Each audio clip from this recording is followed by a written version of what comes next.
channel slash nakapyan.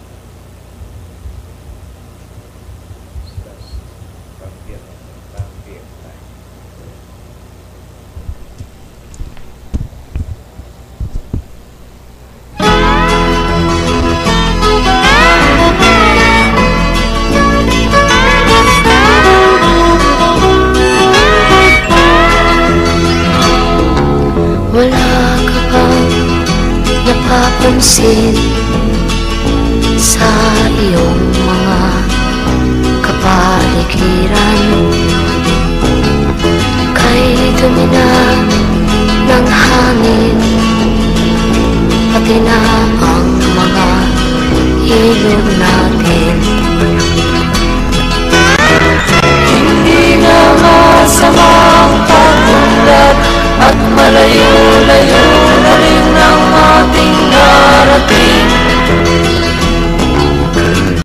Ngunit masdan mo ang tubig sa dagat, dati kulay asul, ngayon'y naging itim. Ang mga duming ating ginalat sa hangin, sa langit, huwag na nating paabutin. Upang kung tayo'y pumanaw man sa sariwang hangin, sa langit natin matitikman. Mayroon lang akong hinihiling, sa aking pagpanaw sana ay tagulan. Gitara ko ay aking dadalhin, upang sa ulat na lang tayo magkantahan.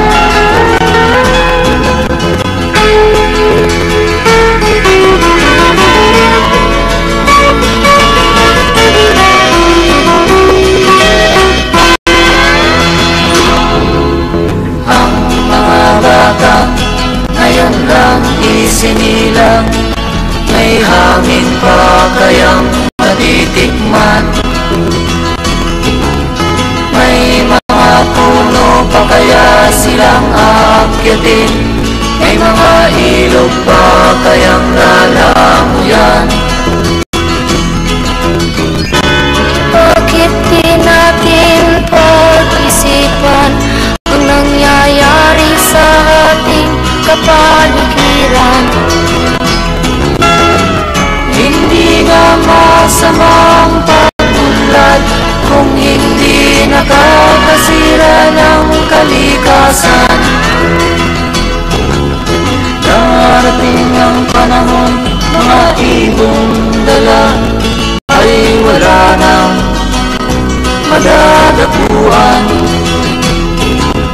Masdan mo ang mga punong dati ay kay tatag, ngayon'y namamatay dahil sa ating kalukuhan.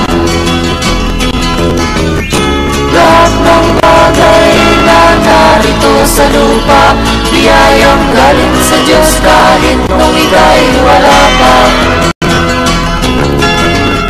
Ingatan natin at huwag nang sirain pa, pagkat pag kanyang linawin tayo'y mawawala na. Meron lang akong hinihiling, sa aking pagpanaw sana ay tagunan. Gitara ko ay aking dadalhin, upang sa ulan na lang tayo magkantahan.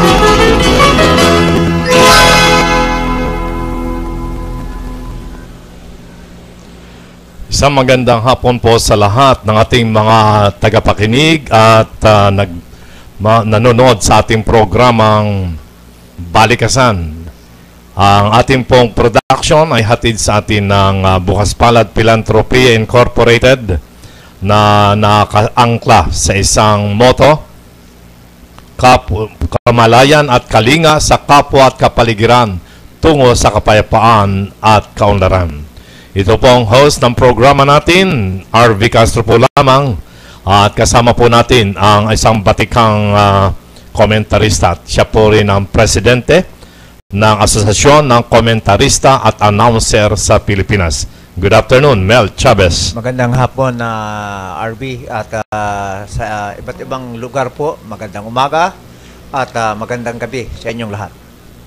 At ang ating pong programa ay mapapanood sa www.ustream.tv channel/Kakampi Online. At live ang ating pong communication direkta sa ating telephone numbers 553-8656 or 788-3605. Katulad po ng isang advokasya na tinataguyan ng Bukas Palad Philanthropia Incorporated, ating pong pag-uusapan ang ating mga basic concerns na inaharap natin sa ating kapanahunan. At mapapansin po nyo sa ating advokasya, ganun din po kahaba ang ating balbas. At nawawala na rin ang ikang mga buhok natin, lumalapad na ang ating noo. Mel, ay hindi po rin kami titigil sa ating pagtalakay at pagmamasid. Mabigyan tayo ng wastong kamalayan at ganyan din magkaroon tayo ng pagkalinga sa ating kapwa at kapaligiran tungo sa kapayapaan at kaunlaran. Okay? So that ang ating pong tema ay mauukol po una sa physical environment at siyempre yung anong concern naman natin sa ating mga kababayan, especially ang mga nagugutom na at ganyan din para sa lahat ng mga nakatira sa kapaligiran ng Laguna Lake, Pasig River, Manila Bay at lahat ng mga gumagamit ng ganitong mga natural na pagpapala ng buting may kapal. Bakit kaya ikang ay nawawala na ang sigla at mukhatang naapektuhan ang pag-unlad ng sambayan ng Pilipino? Higit sa lahat para ba nagkukulang ng pagkain mula sa karagatan at mga ilog? At ito po ang ating papansinin. At bukas po ang ating komunikasyon para sa inyong mga komentaryo, mga puna at mga suggestions. Kung kayo din po ay mayroong concern at may advocacy, maaari po kanyong ipahatid dito sa ating himpilan at sa ating email, email natin, bigcasters@yahoo.com. At mapapanood din po nyo sa www.stream.tv channel/Kakampi Online. Pwede ba silang mag-IM dito? Bossing? Okay. Okay, simulan po natin sa ating puna, Emel. Anong mga napapansin natin? Una sa lahat, ba't ito pong ating talakayan ay buena mano dito sa Kakampi Online dahil atin din pong concern ay ang mga kababayan natin nagtatrabaho sa ibayong dagat, ang mga OFW at yung mga kamag-anak nila na iwan dito sa ating bansang sinilangan. At siyempre, naroon din ang kanilang concern. At ikang ay maging sa ekonomiya, apektado rin po ang basic needs ng ating mga kababayan. Alam mo, RB, dito sa pagbibigay daan natin sa kalikasan sa bansang ito, partikular dito sa Kalakang, Manila at Karatig, Lalawigan, nakikita natin na mismo sa Laguna Lake ay may mga problema, mismo ang lamang dagat ay nagkakanda matay. Ganon din dito sa Pasig River na nakikita natin na talagang madilim ang pugad ng nasabing pagdaloy ng tubig dito sa mga sapang ito ng Pasig River.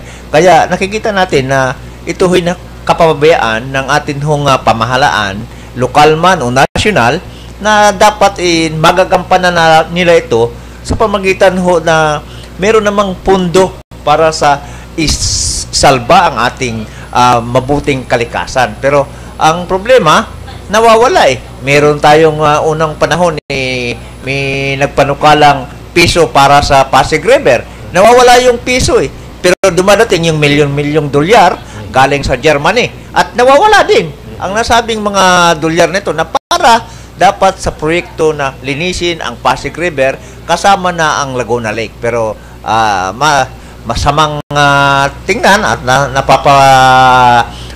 napag-alaman natin na talagang nawawaldas at nawawala lang ang mga pundong ito para sa kapakanan ng ating mga kababayan dito sa Kalakang, Maynila.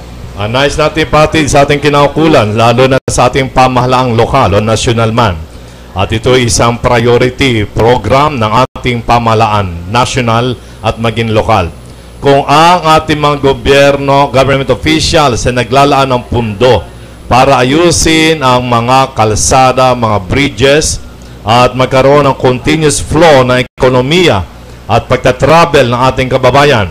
Gayon din naman, dapat nilang bigyan ng pansin at pundo na ma-improve ang mga rivers dahil ito at mga karagatan dahil ito dinadaanan din daluyan ng ekonomiya at pagpapala ng ating gobyerno at ng poong lumikha. Alam mo, kung nabalik sa iyong kaisipan, RB, na mismo ang Pangulong Pinoy ay pinigil yung paghuhukay o pag-dredge dyan ho sa nasabing area sa Pasig at sa Laguna Lake dahil nakikita ni Pangulong Pinoy na talagang ang corruption, ang nasabing ang mga proyektong yan ay parang pinaglalaroan lang ang pera ng gobyerno. Kaya mabutit na pigil. Ngayon ho, wala na naman yung tuloy-tuloy na pagbibigay sa proyekto dahil napigil nga. Pero ang problema, nawawala na nga yung malaking pera tungkol dyan. Kaya itong narapat na gagawin sana ng Pangulo, na dapat ituloy na yon at tingnan mabuti kung talagang tinatrabaho ba na para mapapalalim at wala nang bahang magiging dahilan na para ang ating mga kababayan dito sa Kalakang, Maynila ay madidiskarel ang kanilang mga property, buhay at ang kanilang mga pagpunta sa oras sa trabaho ay hindi ho madidiskarel. Apektado rin ang pangkabuhayan. Tama ka, Mel. Dahil ika nga'y huwag natin ipapasantabi, huwag babaliwalain po na mga rivers, mga oceans and seas, yan idaluyan ang pagkapala ng butihing may kapal. Hindi yan lilikhain ng Diyos kung hindi ito pakikinabangan ng tao. Ang problema, hindi na pinakikinabangan, ginagawa pa itong paraan para sila lamang ang mabuhay. Yan ang nangyayari sa korupsyon. Ibig sabihin, isang malaking ugat ng kahirapan ay ang pagkamakasarili. Yung tinatawag na selfish, yung selfishness, yung greed. Yan po ang ating masasabing, yan din ang pinagmulan ng kahirapan ng iba't ibang mga tao sa iba't ibang bansa. Yung greed. At ito yung nangyayari na po sa atin. Kaya paano po may babalik yan? Kailangan nga sabi, dredging. Ang dredge po natin sa ating panginingin ay dapat po ang linisin muna ay ang isipan ng ating mga kababayan, lalo higit ng ating mga pamunuan, ng ating pamahalaan at din ng private sector. Yun muna i-dredge yung tinatawag na selfishness. Okay? Yes, RB, sa tingin ko, napagsisimula na rin ngayon ng Pangulo at ng ating mga nasa gobyerno na naibubulgar na yung mga kamalian at mga pagnanakaw sa ating pamahalaan, ay dapat ituloy-tuloy na rin ninyo ang paglilinis dito sa atin sa kapaligiran na kung saan ay nung unang panahon ni Pangulong Cory, meron tayong proyektong para sa pagtatanim sa mga kabundukan ng mga kahoy. Bigla rin nawawala yung mga pundo. May mga project sa kabundukan pero wala yung na mga kahoy dapat itatanim doon pero wala yung kahoy, ang pera nawawala rin. Kaya sa tingin ko, nararapat na talagang bantayan ng Pangulo ang mga ganitong proyekto para sa kaunlaran ng bawat mamamayang Pilipino. Hindi lang sa kaunlaran ng mga magnanakaw sa pera ng kaban ng bayan. Kaya nakikita natin na itong mga problemang ito ay matagal na panahon na. Pero mabutit nga, nabubulgar-bulgar na.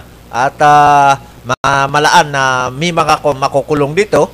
At sana ay ang wika ko nga, masama mang pakinggan, kung nagbaha dito sa Kalakhang, Manila, dapat yung mga pinuno na mga magnanakaw sa gobyerno ang silang mabahaan at silang malunod at nang mapagpiestahan sila ng mga pating doon sa karagatan natin. Dahil kung ang mga mahihirap na nakatira sa ilalim ng tulay, ilalim ng nasa gilid ng Pasig River, nasa gilid ng Marikina River, ay kawawa naman ang ating mga kababayang mga mahihirap dahil sila mismo doon. Pero ang mga mayaman, nandito sa mga Forbes Park, nasa Green Hills, sa Wakwak, nasa matitinding mga shifting lugar. Pero ang ating mga mahihirap, nandun palagi yan sa dangerous area. Okay, atin mo muna ang pansinin na isa pa nating pagkataon, paano naman yung mga tao na bibiktima? Halimbawa, mahirap nating kababayan. Anong tugon ng Bukas Palad Pilantropiya? Pakinggan po natin, panoorin itong mga project ng Bukas Palad, yung Theotokos Mercy Feeding. Okay, at bago yon ay magkape muna tayo, Mel. Medyo masarap yung kape niyo. Kasi nakakaantok yata itong ating tema, pero ganun pa man, pamansin natin ang tubig sa karagatan at saka Pasig River, Laguna Lake para ng kape. Okay. Ito ang tunay na kape.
Okay, mga kaibigan, napansin po ninyo yung Kape Juan, talagang kapeng barako yan, Mel? Mukha ating mga media practitioners, yung mga members ng AKAP, mayayakap itong Kape Juan para hindi antukin, manapay laging gising at energetic sa kapeng barako, Kape Juan. Ang ating pong programa hatid sa atin ng Bukas Palad Philanthropy Incorporated, isa pong NGO, at nagmamalasakit po sa kapakanan ng ating kapwa at kapaligiran upang sa ganoong paraan ay magkaroon po ng kaunlaran ng ating kababayan. Hindi lang kaunlaran, hindi lang ay kapayapaan, kung hindi talagang isang uri ng pagbabago. Balik kalikasan po tayo. Kaya pati ang pagkain, ibabalik na natin organic, Mel. Hindi too much industrialization na hindi naman makontrol ang mga activities na ikangay pinagmumula ng pollution. Sana ibalik yung ating organic farming. Yung organic na lifestyle ng pagkain natin. Laging sariwang kape barako, sariwang prutas, sariwang gulay, at sariwang hangin. Yan pong paraan, magtanim ng puno. Kaya nga sabi ng isang monghe, ng isang ermitanyo, bawal putol puno. Bawal putol balbas. Ho, ho, ho. At nakikita rin natin na RB na kailangan ng mga alternatibong paraan para yung pagbibigay daan sa mga problema para sa kalikasan, katulad ng mga polusyon, ay dapat marami na tayong ngayon nakikita natin na ang solar system ay okay pala. Ngayon, nakikita rin natin na merong mga imbensyon na ang wika'y kapalit sa polusyon ng paggagamit ng mga diesel fuel at iba pang mga materialis para sa pagpapaandar ng ating mga makina. Merong yung isang inventor na ang wika niya ay hydrogen economy, na tubig ang kailangan para ang yung mga polusyon na pumapailang lang sa kahitasan ng ating kapaligiran ay hindi na tayo magkakaroon pa ng malakas na bagyo katulad ng Yolanda. Pero hanggang ang wika niya, hanggang tuloy-tuloy na ipopollute po yung kataas-taasan ng ating kapaligiran, tuloy-tuloy rin ng palakas ang mga bagyong darating sa bansang ito. Kaya sa kapalaluan ng ating mga kababayan din na ayaw tingnang maigi na mayroong mga alternatibong para mabawasan ang sakunang malaki, ay partikular ang ating pamahalaan na binging-bingi sa pagbibigay daan sa mga nasabing mga imbensyon na dapat tingnan nila. At dito mismo sa Kalakhang, Maynila, meron ding imbensyon na ang wika ay may proyekto na dapat pangangalagaan na ng ating pamahalaan o bigyan ng pondo, pero ayaw pa rin bigyan ng pondo ng ating nasyonal na pamahalaan na ang wika ng isang nagngangalang Martin, inventor na si Engineer Martin, na ang wika niya ay ang nasabing bayan ng Cavite hanggang bayan ng lalawigan ng Bataan ay maglalaan ng isang malaking daan at doon idadaan sa karagatan at makakasave pa ng mga mahigit kumulang 100,000 hektarya na magiging daan na para paninirahan ng ating mga kababayan na makakuha, dahil ang sabi niya, malilisin ang tubig na nandito sa karagatan natin sa ating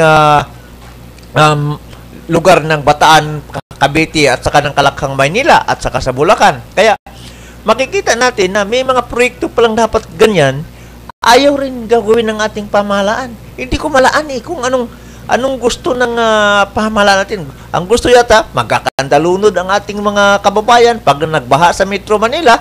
Alam mo naman RB nung nag-undoy, yung habagat, nakikita mo na ang Kalakhang, Maynila ay puro tubig na. Mabuti wala yung 40 dias na ulan. Kung darating yung mga panahon noong unang na si Noah ay nasalba dahil nagagawa siya ng barko na nasa taas ng bundok at saka umabot sa bundok yung tubig, palutang-lutang na lang sila. Ngayon, kung dito mangyari sa atin yan, yung nangyari sa Yolanda, kung dito nangyari sa Maynila, hindi lang 10,000 mamamayan natin ang madidiskarel. Baka milyon katao ang madidiskarel na mismo yung barko na nasa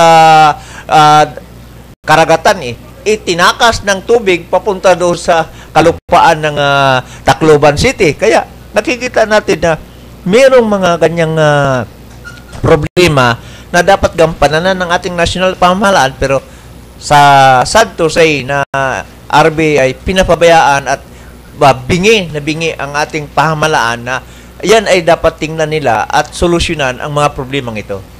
Bagamat ganyan ang realidad ng ating pamahalaan, meron din namang isang realidad, Mel, na maging ating mga volunteers na nag-advocate ng katulad ng sinasabi mo, from concerned citizens, bubuo sila ng NGO, civil society, para na sila hindi lang pupuna, kundi sila mismo kikilos, katulad na nabanggit mo, may mga scientists, kung ayaw ng gobyerno suportahan, ay di sila magtutulungan. Nagpo-form sila ng kooperatiba.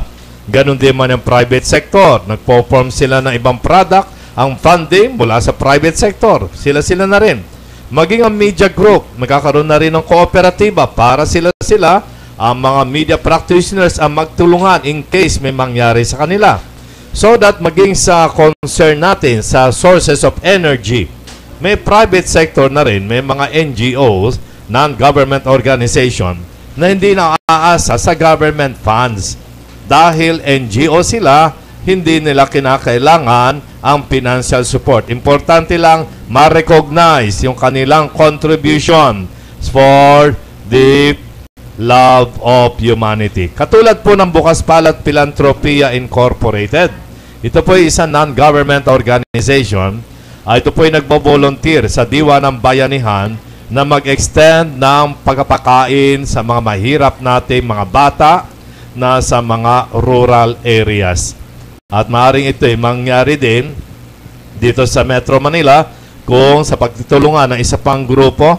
Ano nga ba ang grupo yun? 3,000 Club? Yes. Mel? Yes. Sa panguna ni Bing Grande. Bing Grande. Oh, yes. At ngayon sa Pilipinas, sino ang kanyang executive director? Si Bebot. Sino ba ang pangalan? Kasama si Bebot. So magkita mo, maski hindi na po ay maghihintay ng financial support from the government, kinakailangan na lang blessing. Marami po mga kababayan tayong concerned at na nagbo-volunteer, may inisyatibo at advokasya para sa kanilang maliit na paraan. Sa Diwa ng Bayanihan pagtutulungan, mapakain nila mahirap, matulungan ang mga hindi maipagamot, at lahat po ng mga paraan para iba't ibang sources of energy, katulad ng solar energy, windmills, hydrogen, katulad nitong alkaline, parang tubig nito, panlinis ng katawan. Ganun din po yung organic food. Yan yung inisyatibo, concern na yan ng private individuals. Pakinggan po natin, panoorin. Ano ba yung project naman ng Bukas Palad Philanthropia Incorporated sa kanilang Theotokos Mercy Feeding? Ito yung mga anak natin. Dahil ikang importante yan, no?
Isilang ka sa mundong ito, laking tuwa ng magulang mo, at ang kamay nilang iyong ilaw.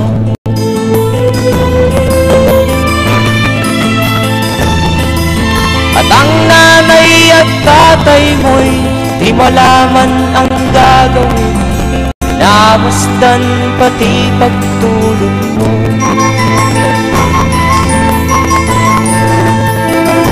At sa gabi nagpupuyat ang iyong nanay sa pagtimpla ng gatas mo.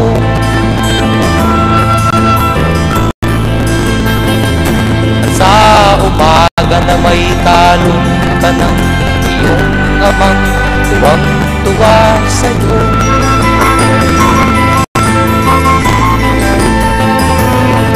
Ngayon nga ay malaki ka na, nais mo'y maging malaya.